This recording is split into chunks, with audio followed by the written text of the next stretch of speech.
विद्यार्थी मित्रांनो, AC सर्किटच्या चौथ्या लेक्चरमध्ये मी तुमचं परत एकदा स्वागत करतोय। टॉपिक सुरू झाला आणि बघता बघता 3 लेक्चर्स या टॉपिकची झाली। एक वेगळं स्वरूप असणारा हा टॉपिक, अंडरस्टँडिंगचं त्या ठिकाणी असणारं त्यातलं नेचर, मॅथमॅटिक्स ह्याच्यामध्ये जर नसेल माहिती तर मग परत अडचण येणारा हा टॉपिक। आत्तापर्यंतचा विचार केला तर जो EMI मध्येच इन्वर्ड असणारा हा टॉपिक, त्याला वेगळं करून तुमच्या असणाऱ्या त्या पुस्तकाला NCERT लेवलवर घेऊन जाणारा हा टॉपिक। सिंपल कॉन्सेप्ट आहेत पण ते कधी कधी कॉम्प्लिकेटेड वाटत राहतात। मुळात खरं तर अशा प्रकारच्या टॉपिकला एकतर तुम्हाला तो टॉपिक अगोदरचा कळावा लागतो। हे माझं आज 3ऱ्या लेक्चरसाठी पण वाक्य तसंच आहे। तुम्हाला EMI कळावा लागतो, मग तुम्हाला AC सर्किट्स नावाचा टॉपिक कळतो। कसं केलं आपण, काय काय बघितलं आपण? AC जनरेटर नावाचं एक इनिशिएटचं असणारं आर्टिकल बघितलं आणि मी तुम्हाला सांगितलं की हे मुद्दामून शिकवलंय पण ते आपल्या सिलेबसमध्ये डिलीट केलंय। त्याच्यानंतर जरा पुढे गेलो आपण, ॲव्हरेज व्हॅल्यू म्हणजे काय ते बघितलं, RMS व्हॅल्यू म्हणजे काय ते बघितलं, I0 म्हणजे खरं तर √2 भागल्यानंतर IRMSचं उत्तर मिळतं आणि E0ला √2 भागल्यानंतर ERMSचं उत्तर मिळतं, हे बघितलं आपण। बघता बघता हा टॉपिक वेगवेगळ्या वळणं घेत पुढे चालू झाला। मग काय केलं आपण, AC सर्किट्स ओरिएंटेड शिकतोय आणि डिफरंट टाइप्स ऑफ AC सर्किटचा विचार करताना त्याच्यामध्ये आपल्याला 4 आर्टिकल्स बघावे लागतात। हे सिलेबसमध्ये आहे असं मी तुम्हाला सांगितलं, ते आहेच। म्हणजे आपल्याला त्या ठिकाणी तिथं असणाऱ्या त्या सिलेबसला डिलीटेड भाग कुठला याचा विचार करावा लागतो। डिलीटेड मधला काय भाग जो महत्त्वाचा आहे तो नुसता शिकावा लागतो। परीक्षेमध्ये ते न विचारतील हा वेगळा भाग झाला, पण मला ते जर कळलं तर त्याच्या संलग्न असणारं जे आर्टिकल आहे ते कळणार आहे, नाहीतर नाही कळणार आहे। मग असं करत करत करत करत पुढे चाललो आपण आणि मग काय केलं, डिफरंट टाइप्स ऑफ AC सर्किटमध्ये अगोदरचं जे लेक्चर आहे म्हणजे AC सर्किटच्या करस्पॉन्डिंग असणारं 3 नंबरचं जे तुमचं असणारं जे लेक्चर होतं त्याच्यामध्ये काय केलं आपण, त्या ठिकाणी तिथं असणारा तो जो रेजिस्टन्स आहे त्याच्या अक्रॉस अल्टरनेटिंगचं EMF अप्लाय केलं। इथं खरं तर E0 sin ωt, याला पॉझिटिव्ह निगेटिव्ह दाखवू नका कारण अल्टरनेटिंग आहे ते। नंतर आपण विचार केला की जर आपल्याकडं इंडक्टर असेल, मी सिम्बॉल कसा काढतोय बघा, त्याच्या अक्रॉस जर समजा अल्टरनेटिंगचा सोर्स अप्लाय केला म्हणजे E0 sin ωt तर काय होईल त्याचं उत्तर आपण बघितलं। आज काय, कारण आपण काय केलं, याच्या करस्पॉन्डिंग त्या ठिकाणी तिथं असणारं ग्राफिकल रिप्रेझेंटेशन सुद्धा बघितलं। असा विचार करत असताना मुद्दामून एका खाली एक, एका जवळ एक मी ठेवले। हे या पद्धतीनं बघत असताना इथं बघा कसं झालंय, याचा विचार करा, याचा विचार करा। इथं खरं तर E0 sin ωtचा विचार करायचा आहे। याचा अर्थ असा झाला, इथं खरं तर E0 आहे, इथं पण E0 आहे, इथं 0 आहे, इथं पाय आहे, इथं 2 पाय आहे, इथं 0 आहे, इथं पाय आहे, इथं 2 पाय आहे, इथं बघितलं तर π/2 आहे, इथं बघितलं तर 3π/2 आहे, तसंच इथं सुद्धा आहे। त्यामुळं आपल्याला फेज म्हणजे काय ती जी संकल्पना आहे ती नक्की कळते। मग ह्याच्यात काय केलं आपण, याचा विचार करत असताना आपली जे इक्वेशन आहे ते असं आलं, याचा विचार करताना हे असं त्या ठिकाणी तिथं असणारा तो जो ग्राफ आहे तो ग्राफ आपला तयार झाला। फेजर डायग्रॅमचा विचार करत असताना या ठिकाणी असणारी जी फेजर डायग्रॅम आहे ती पण त्या ठिकाणी तशीच महत्त्वाची आहे। याचा विचार करत असताना इथं खरं तर त्या ठिकाणी तिथं असणारं ते E0 आहे, इथं E0 आहे, याचं जे मॅग्निट्यूड आहे ते E0 sin ωt आहे आणि इथंच जर बघितलं तर त्या ठिकाणी तिथं असणारं ते E0च्या ठिकाणी आता I0 आहे। मुळात खरं तर हा I आहे, त्यामुळे याचा विचार करायचा झाला तर I0 sin ωt झालं। असं का झालं याच्यासाठी आपण दोन इक्वेशन बघितली होती.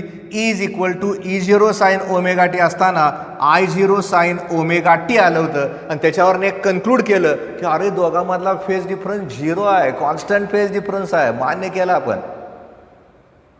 हिथं विचार करत असताना मग आपण काय विचार केला की या ठिकाणी इथं असणारं जे आहे ते तसंच आहे, म्हणजे E0 या ठिकाणी असंच आहे. इथं असणारी जी किंमत आहे ती ईची किंमत आहे. पण इथं जर बघितलं तर त्या ठिकाणी या असणाऱ्या कॉन्सेप्टचा बघितला तर इथं I0 साइन ओमेगा टी -π/2 आहे. मुळात असं इकडं बघितलं तर या ठिकाणी आय आहे. गंमत कशी आहे बघा. EMF आणि करंटचा विचार केला तर EMF आणि करंटमध्ये फेज डिफरन्स π/2चा नाही तर 0च आहे. याचा विचार केला तर या दोघांमध्ये फेज डिफरन्स π/2चा आहे. म्हणजे इथं E = E0 sine omega T असताना I = I0 sine of omega T -π/2 आलंय. गणितात कसं आलं ते आता तुम्ही मागं बघा. मुद्दा म्हणून मी एकमेकाच्या समोर ठेवले ते लक्षात राहावं, कारण मला आज यातलं तिसरं बघायचं आहे. कारण 4 AC सर्किट्स आहेत आपल्याला शिकायचे. याचा विचार करत असताना I0 sine of omega T -π/2 आहे. याचा अर्थ आपण असं सांगितला की जर समजा त्या ठिकाणी तिथं असणाऱ्या इंडक्टरच्या अक्रॉस अल्टरनेटिंगचं EMF अप्लाय केलं, करंट EMF पेक्षा π/2 न मागं पडतो. याचा अर्थ करंटपेक्षा EMF π/2 न पुढं आहे. पुढं कोण मागं कोण जरा नीट लक्षात ठेवा. कुणाच्या विथ रिस्पेक्ट टू विचार करतो त्याच्यावर ठरतं. जर EMFचा विचार केला तर EMFच्या करंट EMF पेक्षा π/2 न माग आहे, म्हणजे करंटपेक्षा EMF π/2 न पुढं आहे. याला लॅगिंग आणि लिडिंग म्हणतात. हे 100% लक्षात ठेवा. हे आपण बघितलं होतं. आणि असं बघत असताना ह्या ज्या फेज डायग्रॅम्स आहेत त्या दोन्ही महत्त्वाच्या, ज्याला फेजर म्हणतोय आपण, याचा विचार केला तर त्या ठिकाणी तिथं असणारे त्या वेवफॉर्म्स आहेत किंवा त्या खरं तर त्या ठिकाणी तिथं असणारं सिनोसायडल नेचर आहे त्याचं. आज काय बघायचं आहे आपल्याला. आज यातलं तिसरं ॲप्लिकेशन आपण बघतोय. याला मी C नाव देतो. आपण म्हणूयात जे म्हणलं होतं ते अगोदरचं, alternating voltage applied across capacitor. आता आपण कॅपॅसिटरच्या अक्रॉस अल्टरनेटिंग व्होल्टेज अप्लाय करतोय आणि मग काय काय येते ते चेक करतोय. सगळ्यात वेगळं आहे ते. प्रत्येक ठिकाणी आपण कसं करत गेलोय, प्रत्येक ठिकाणी तिथं असणारं पहिलं मॅथमॅटिक्स बघितलं, त्याच्यानंतर ग्राफिकल रिप्रेझेंटेशन बघितलं, नंतर आपण त्याची फेजर डायग्राम काढली. चारही आर्टिकलला असंच बघायचं आहे, चारहीच्या 4 आर्टिकलला. आणि असं समोरासमोर ठेवून केलं का ते लक्षातच राहतं. काय प्रॉब्लेम नाही, कळतंय ते. पण हे जर मला बघायचं झालं तर माझ्या लक्षात असं यायला पाहिजे की मला कॅपॅसिटरच्या अक्रॉस जोडायचं आहे. त्यामुळे इथलं सर्किट माझं आता असं असेल आणि या ठिकाणी तिथं असणारं ते अल्टरनेटिंग व्होल्टेज असेल. हे C झालं. या ठिकाणी E = E0 sine omega T झालं. काय केलं बघा. या तिन्ही सर्किट डायग्राम बघा. चौथी पण याच्या चौथीत तिघांना एकत्रित जोडून परत एकदा बघायचं आहे. त्यामुळं वेगवेगळं कळल्यानंतर पुढचं कळतं. प्रत्येक आर्टिकलला इतका वेळ द्या, इतकं शांतपणे ऐका. मी जसं म्हणतोय तसं बघत चाला, ते लक्षातच येणार आहे. ते मला माहीत आहे. मला 100% कॉन्फिडन्स आहे. ओव्हर नाही, कॉन्फिडन्सच आहे. त्यामुळे मी ज्या वेळेस E = E0 sine omega T नावाचं EMF C या कॅपॅसिटीच्या कंडेन्सरच्या अक्रॉस जोडतो, त्यावेळेस मला कॅपॅसिटर म्हणजे काय ते माहिती असावं लागतं. काय असतं बाबांनो कॅपॅसिटर म्हणजे? मी जर असं तुम्हाला विचारलं तर तुम्ही काय म्हणणार? सर, त्याचं वाक्य तुम्हीच तर सांगितलं होतं. It is an electrical arrangement which stores more charge comparatively at lower potential. Accepted आहे, मान्य आहे, ते करेक्ट आहे ते. पण ज्यावेळेस आपण कंडक्टरच्या कॅपॅसिटीचा विचार करतो त्यावेळेस आपण एक रिलेशन लिहिलेलं असते. ते रिलेशन असते एखाद्या कंडक्टरवर चार्ज डिपॉझिट करत असताना त्याचं पोटेन्शियल वाढत जातं. म्हणजे काय झालं मी जर क्यूचा विचार केला तर करस्पॉन्डिंग असणारं पोटेन्शियल वाढत जातं. म्हणजे क्यू इज इक्वल टू बघताना मला सी व्ही लिहावं लागतं. हे इलेक्ट्रोस्टॅटिक्समधलं रिलेशन आहे. पण आपण काय अप्लाय केलंय? अल्टरनेटिंग पोटेन्शियल अप्लाय केले. आपल्याला EMFचा विचार करावा लागेल. त्यामुळे Q is equal to C व्हीच्या ठिकाणी आपण लिहूयात Q is equal to CE.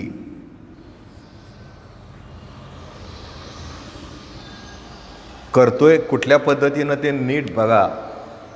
आपण मुळात इलेक्ट्रोस्टॅटिक्समध्ये असणाऱ्या कंडेन्सर नावाच्या कॉन्सेप्टचा वापर इथं करतोय. तसा तो वापर इथं करत असताना आपल्याला एक रिलेशन माहिती होतं चार्ज आणि पोटेन्शियलचं. चार्जला पोटेन्शियल डायरेक्टली प्रपोर्शनल आहे. इक्वल टूकडे जाताना सी नावाचा कॉन्स्टंट घ्यावा लागतो. तिथं असणारा तो जो कॉन्स्टंट आहे त्याला म्हणतात कॅपॅसिटी ऑफ द कंडक्टर. सीचा विचार केला तर तो तसाच राहिला. क्यूचा विचार केला तर तसंच राहिलं. पण आपण काय केलंय? कंडेन्सरच्या अक्रॉस अल्टरनेटिंगचा सोर्स अप्लाय केला आहे ज्याचं EMF ई आहे. त्यामुळे इथं सी व्हीच्या ऐवजी CE लिहिलं. व्ही म्हणजे पोटेन्शियलच आहे, ई म्हणजे पोटेन्शियलच आहे. EMF म्हणजे एक प्रकारचं पोटेन्शियल झालं. मग मी काय केलं? मला माहिती होतं की माझ्याकडे एक रिलेशन आहे E is equal to E0 sine omega T. याचा वापर मी इथं करतो. त्यामुळे माझ्याकडचं रिलेशन तयार झालं CE0 साइन ओमेगा टी. फक्त काय केलंय मी? या ठिकाणी तिथं असणारा तो जो चार्ज आहे त्या चार्जची किंमत लिहिली. किंमत लिहिताना मी त्या ठिकाणी तिथं असणारं ते जे इक्वेशन आहे ते इक्वेशन या पद्धतीनं लिहिलं. आता हे सगळं लिहित असताना ओमेगा म्हणजे अँग्युलर फ्रिक्वेन्सी तुम्हाला माहिती आहे. सी म्हणजे कॅपॅसिटी आणि E0 म्हणजे काय? बरोबर आहे, पीक EMF आहे. पीक हा शब्द नीट लक्षात ठेवा. याच्यामध्ये हे त्याचं पीक EMF आहे. कारण आपण ज्यावेळेस याचा विचार करतो त्यावेळेस इथं E0 येतं, या ठिकाणी E0 येतं. आणि याचा विचार केला तर या ठिकाणी I0 येतं. कुठं काय येतं ते नीट लक्षात ठेवा. मुळात हे ई किंवा आयसाठी असणारा त्या ग्राफिकल रिप्रेझेंटेशन आहे. त्यामुळे त्याचा विचार करत असताना नक्की लक्षात ठेवायचं आहे E0 म्हणजे माझं पीक EMF आहे. सी म्हणजे माझी कॅपॅसिटी आहे. आणि ओमेगा म्हणजे त्या ठिकाणी तिथं असणारी त्याची अँग्युलर फ्रिक्वेन्सी आहे. आता मला काय करायचं आहे? खरं तर प्रत्येक ठिकाणी मी काय केलं? EMFचं करंटशी असणारं नातं काढलं. प्रत्येक ठिकाणी केलं. आता पण मला तसंच करायचं आहे. आता मी काय करणार बघा. माझं Q is equal to CE0 sine omega T आलंय. मला माझ्या शिक्षकाने सांगितलं होतं आणि तुम्हाला पण तुमच्या शिक्षकाने सांगितलं असेल, ज्यावेळेस करंटचा विचार करावा लागतो त्यावेळेस एक वाक्य असं असतं, rate of change flow of charge is called as an electric current. Rate of flow of charge is called as electric current. मग त्याचे फॉर्म्युले कुठले कुठले असतात? मी अगदी इनिशिएटला खरं तर याचा विचार नक्की केला असता, पण आता मी शिकवतानाच हा टॉपिक शिकवतोय. हे तुम्हाला माहिती असं समजून शिकवतोय. त्यामुळे ज्यावेळेस मला करंटचा विचार करावा लागतो त्यावेळेस मला DQ अपॉन DT घ्यावं लागतं. म्हणजे मला त्या ठिकाणी डेरिव्हेटिव्हचा आधार घ्यावा लागतो. माझ्याकडं असणारं क्यूचं जे रिलेशन आहे CE0 साइन ओमेगा टी आहे. मला करंटचा विचार करायचा आहे. करंटचा विचार करताना DQ अपॉन DT करावं लागेल. रेट ऑफ चेंज किंवा rate of flow of charge करावं लागेल.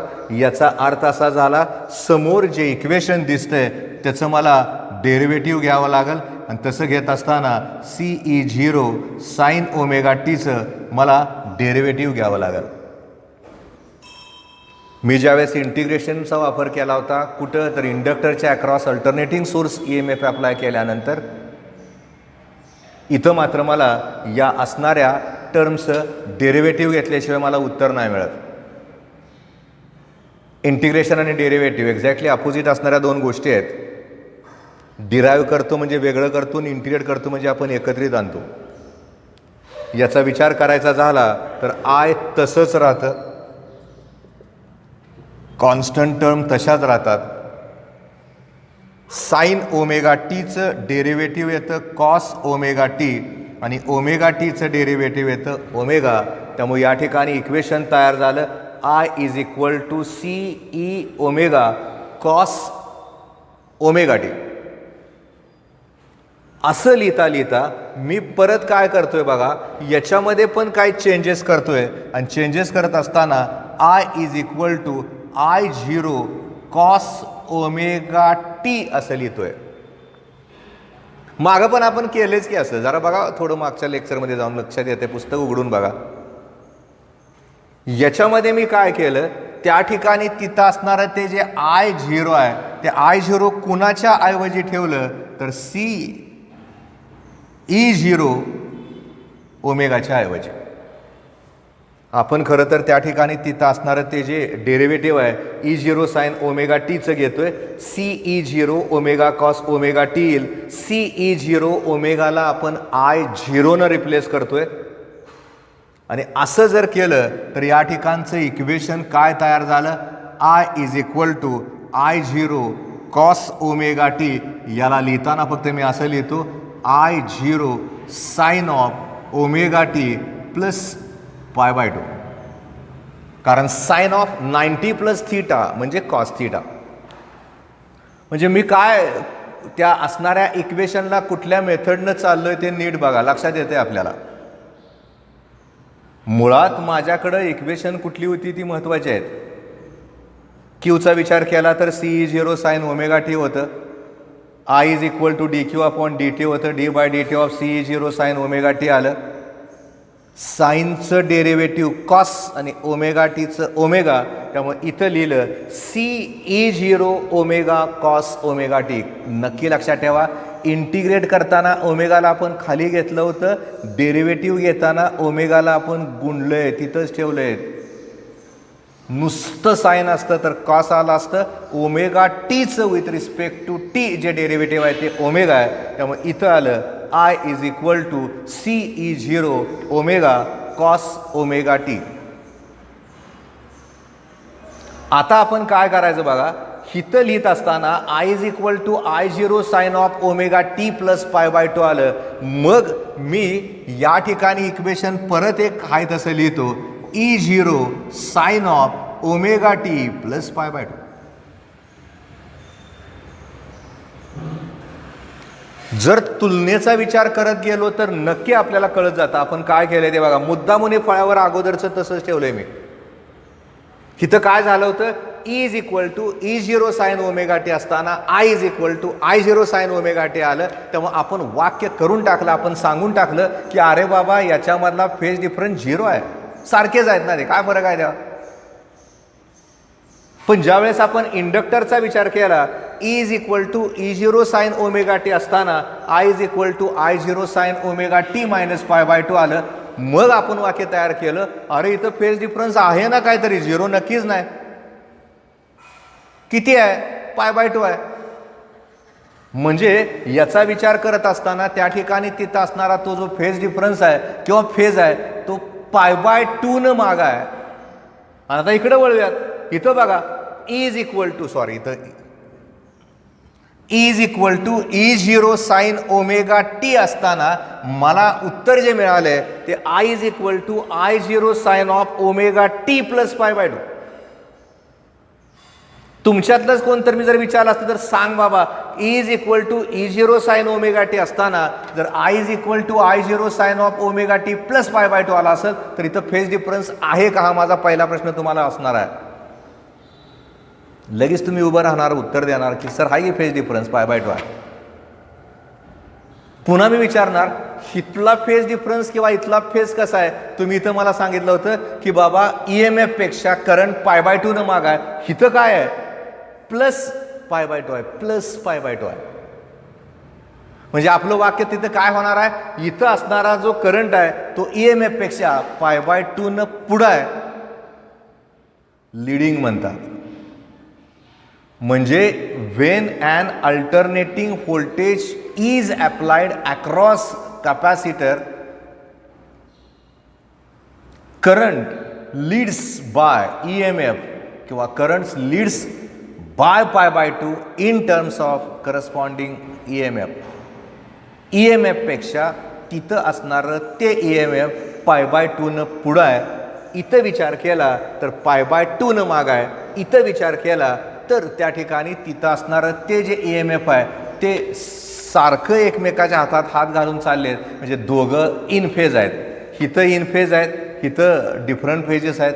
इथं 90 डिग्री आहे, इथं पण 90 डिग्री आहे. पण फरक इथं असा आहे, इथला करंट EMFपेक्षा π/2 माग आहे, इथला करंट EMFपेक्षा π/2 पुढं आहे. त्यामुळं काय अवघड जातं हे? कसलंच अवघड नाही जाणार तुम्हाला. तुम्ही नुसतं वाचायचं आहे ते. एकदा का तुम्हाला वाचायची सवय लागली, एकदा कळायला लागलं का मग इतकं भारी वाटतं ना ते आपल्याला. येतंय ते असं वाटत राहतं. पुढं वाचत राहावं असं वाटतं. केलं तर आपण रडतोय मग ते मला मोबाईलवर ऑनलाईन मला सगळं. नाही तर ऑफलाईनमध्ये अशा विद्यार्थ्यांना किती जण सिरियसली करता तुम्ही? किती जण रेग्युलरली कॉलेजमध्ये जाता? नाहीच जात 12वीची मुलं. 12वीला बघतो मी कॉलेजच्या शिक्षकावर तुमचा विश्वास कित्येक वेळा नसतो. खरं तर पाहिजेला आहे कॉलेजमध्ये अटेंडन्स फुल द्या. बघा कसं होतं ते, कळतं आपल्याला त्यांचं. क्लासला जावा तो तुमचा विषय आहे, पण ॲक्च्युली ज्यावेळेस तुम्ही कॉलेजमधल्या शिक्षकावर विश्वास ठेवता ते पण त्याच क्वालिटीचे शिक्षक असतात. आपण जायला पाहिजे तिथं. त्यामुळे हे ऑनलाईन ऑफलाईन करत असणारं मला सगळ्यात वाईट तेच वाटतं की अनेक कॉलेजमध्ये 12वीच्या वर्गात मुलांची संख्या 120 आणि मुलं वर्गात असतात 2 नाहीतर 3 नाहीतर 5. शिक्षक पण मग दुर्लक्षच करतात ना. मग कसलं ऑनलाईन आणि ऑफलाईन आहे? काहीच नाही ना. त्यामुळं असं एखादं आर्टिकल आल्यानंतर नक्की आपल्याला कळावं लागतं, लक्षात ठेवावं लागतं की बाबा इथं जर विचार करायचा झाला तर मग त्या ठिकाणी तिथं असणारी ती जी टर्म आहे ती टर्म आपली अशी आली आहे. याला लक्षात कसं ठेवायचं ते बघा.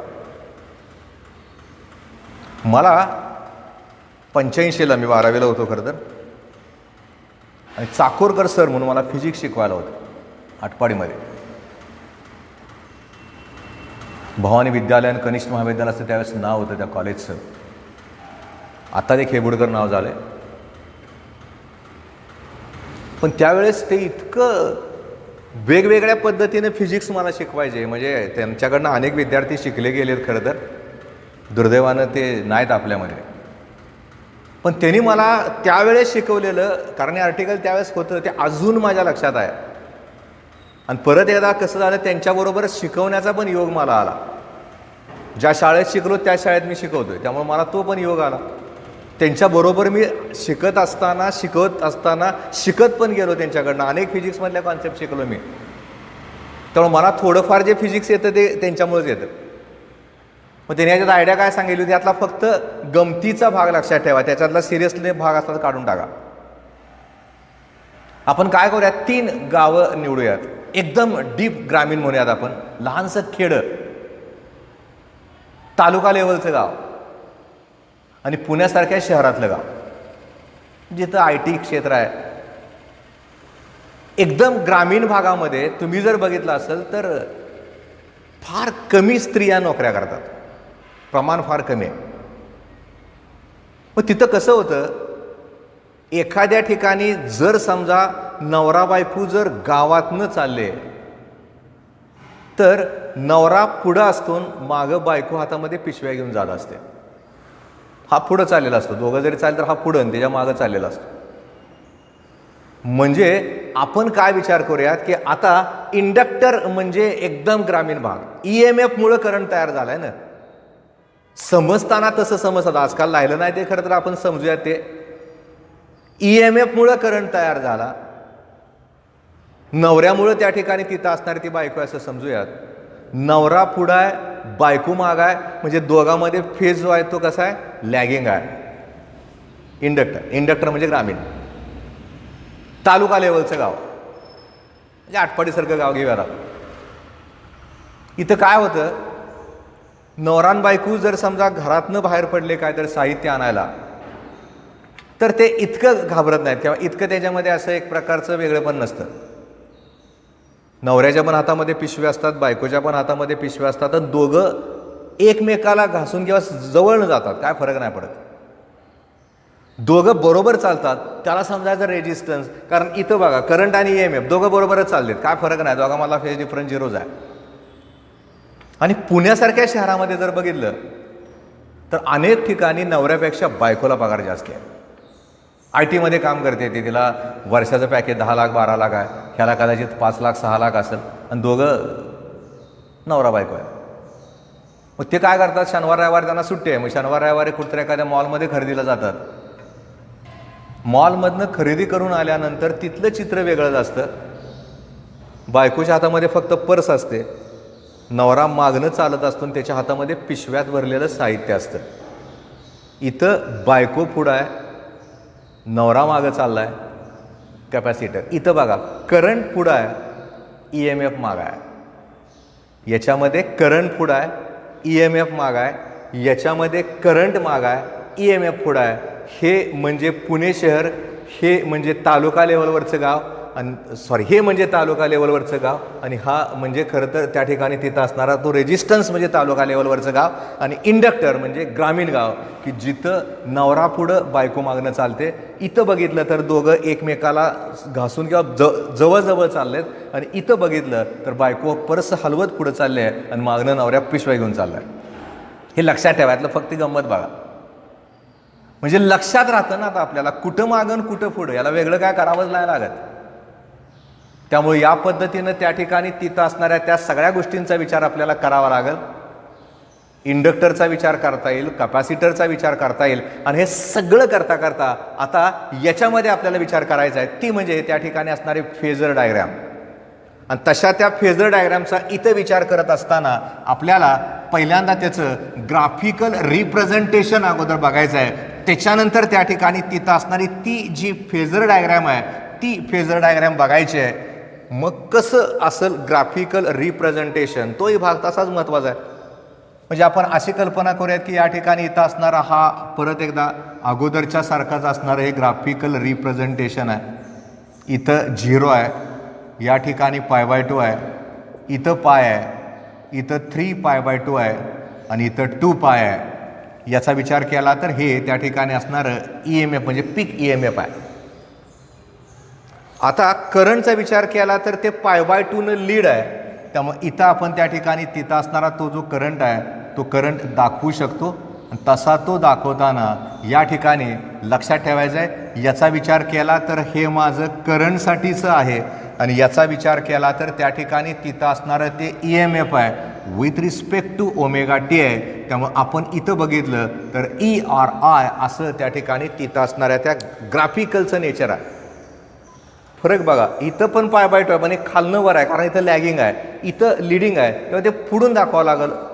दाखवताना आपण कसं दाखवतोय त्याच्यावर ते लीड का लॅग, पुढं का मागं, ते नक्की कळतं. म्हणजे याचं जरा पाटी पेन्सिल घेऊन जर प्रॅक्टिस केलं तर लक्षातच राहतं आपल्याला, हे कसं येतं आणि ते कसं येतं, ते पण भाग महत्त्वाचा. आता तुम्हाला हे कळलंय, इथं काय येईल तर सांगायचं झालं तर तुम्ही नक्की मला सांगू शकाल, कारण आता ते तुमच्या डोक्यात नक्की बसलंय.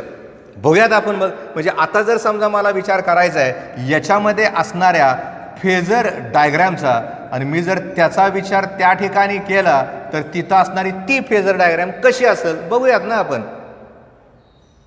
फेजर डायग्रॅमचा विचार करत असताना तिथली ती जी डायग्रॅम आहे ती काढत असताना आता मी काय करतोय बघा, इथं पहिली जी आहे ती तशीच दाखवतोय, त्यात नाही बदल करत. याचा विचार करायचा झाला तर इथं E आहे, याचा विचार करायचा झाला तर E0 आहे, याचा विचार करायचा झाला तर E0 sin ω/t आहे, माहिती आहे आपल्याला ते. आणि तसा विचार करायचा झाला तर याच्यामध्ये आपण या पद्धतीने अँटी क्लॉकवाईज डायरेक्शनला दाखवतोय, त्यामुळे त्या ठिकाणी तिथं असणारा तो ω/t झाला. आता नक्की लक्षात ठेवा, π/2 पुढा येतो, लॅग होता म्हणून आपण त्याला क्लॉकवाईज डायरेक्शनला दाखवला खाली. आता तो जर π/2 पुढं असेल तर मला या ठिकाणी तिथं असणारा तो जो वेक्टर आहे तो वेक्टर या पद्धतीनं दाखवावा लागेल. आणि असा इथं दाखवला जात असताना मुळात हे माझं खरं तर त्या ठिकाणी असणार I0 आहे, आणि याचा विचार करताना I0 sin ω/t प्लस π/2 होईल. म्हणजे आपल्याला त्या ठिकाणी E0 sin ω/t झालं, I0 sin ω/t प्लस π/2 झालं. इथला अँगल 90 डिग्री झाला आणि ही त्याची फेजर डायग्रॅम झाली. आपल्याला ही फेजर डायग्रॅम कळावी लागते, ही पण कळावी लागेल, ह्या ग्राफिकल रिप्रेझेंटेशन करावं लागेल. सगळ्यात गंमत कशी आहे यातली, पाठ नाही करावं लागत, लक्षातच राहतं नाही. कशाला पाठ करायचं आहे तेव्हा, त्याची गरज नाही लागत पाठ करायची. त्यामुळं आपण या ठिकाणी तिथं असणाऱ्या त्या टर्मचा विचार करत असताना नक्की या ग्राफिकल रिप्रेझेंटेशनला, म्हणून असं काय करा, एक मोठा ताव घ्या, 3 भाग करा. एका ठिकाणल्या AC applied to the resistance, AC applied to the inductor आणि AC applied to the capacitor. त्याच्याखाली त्याची मॅथमॅटिकल इक्वेशन लिहा. त्याच्याखाली या पद्धतीनं तिघांचे ग्राफ काढा आणि तिघांच्या 3 फेजर डायग्राम काढा. मी वर्गात असतो तर तुमच्याकडनं ते करून घेऊन तपासून घेतलं असतं आणि तुम्हाला काढायला लावलं असतं, पण दुर्दैवानं नाही तुमच्यासमोर. त्यामुळे हे करेल ना, आपल्याला घरी करता येईल ना, आपल्या समोर आहेत बाबा.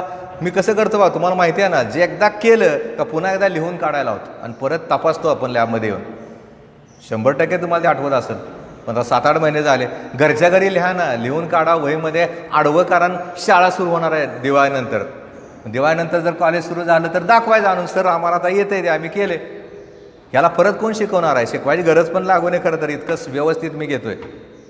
त्यामुळे या पद्धतीनं त्या असणाऱ्या ज्या सगळ्या टर्म्स आहेत त्या घ्या. हा अख्खा फळा एकदा बघा, डोळ्याखालून घाला, कसं केलंय ते बघा. मी मुद्दामून एवढ्या सगळ्या फळ्यावर वेगवेगळ्या पद्धतीनं तुम्हाला त्या ठिकाणी तिथं असणाऱ्या त्या डायग्रॅम्स देत गेलोय आणि त्या डायग्रॅम ओरिएंटेड कम्पेअर करत करत शिकवलंय. म्हणजे हे अगोदरचं शिकवलं होतं ते दिलंच आणि आज जे आर्टिकल घेतलं ते पण दिलंय. एकदा इंटिग्रेशन, एकदा डेरिव्हेटिव्ह. एवढं कळलं का, सायन्सचं मायनस कॉस आणि सायन्सचं प्लस डेरिव्हेटिव्ह असतं. एवढं जर कळलं तर मला वाटत नाही तुम्हाला ही सगळी काय अडचणीला असेल, कारण आपल्याला या पद्धतीनंच त्या असणाऱ्या सगळ्या टर्मचा विचार करावा लागेल. आणि तसा तो विचार इथं केला जात असताना मग याच्यामध्ये काही टर्म्स पुन्हा ॲड होत जातात आणि तशा त्या ज्या टर्म्स आहेत त्याच्यावरून त्या ठिकाणी ते जे आर्टिकल आहे ते आर्टिकल आपल्याला पुढं घेऊन जावं लागतं, कारण त्याच्याशिवाय हा टॉपिकच पुढं जाणार नाही ना, ते कळणारच नाही आपल्याला. तेव्हा आपल्याला त्या असणाऱ्या आर्टिकलचा विचार करत असताना कुठं कसं आपण ठेवलंय तो पण भाग त्या ठिकाणी तितकाच महत्त्वाचा राहतो.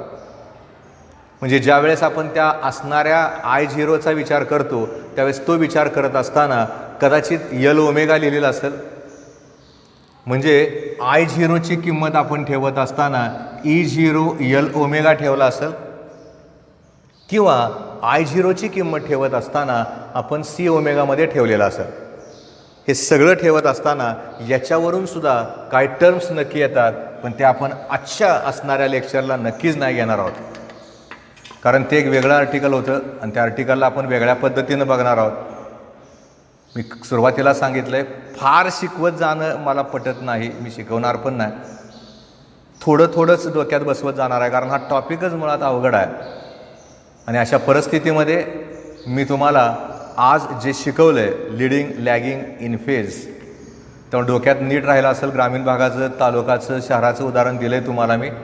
तर पहिल्यांदा लक्षात ठेवायचं, रेजिस्टन्स म्हणलं का इन फेज, इंडक्टर म्हणलं का π/2 मागा, कॅपॅसिटर म्हणलं का π/2 पुढं. पण कोण पुढं आणि कोण मागं ते फार महत्त्वाचं आहे. इंडक्टर म्हणल्यानंतर EMF पेक्षा करंट मागं, करंटपेक्षा EMF पुढं. कॅपॅसिटर म्हणल्यानंतर EMF पेक्षा करंट पुढं किंवा करंटपेक्षा EMF मागं. म्हणजे उलटं सुलटं डोक्यात ठेवता आलं पाहिजे, कारण हीच संकल्पना घेऊन आपल्याला याच्यावरनं अजून काही गोष्टी विचारात घ्यायच्यात, बघायच्यात आपल्याला त्या. आज आपण इथंच थांबतोय. उद्याच्या लेक्चरमध्ये याच्यातली रिॲक्टन्स नावाची एक टर्म इथे मोठीच आहे, आणि मग तेच बघता बघता इंडक्टर, कॅपॅसिटर आणि रेजिस्टन्स या तिघांना सिरीजमध्ये जोडल्यानंतर काय होतं ते पण आपल्याला बघायचं आहे. उद्याच्या लेक्चरमध्ये आपण बघतोय. आज मात्र आपण इथंच थांबतोय. अभ्यास करताय.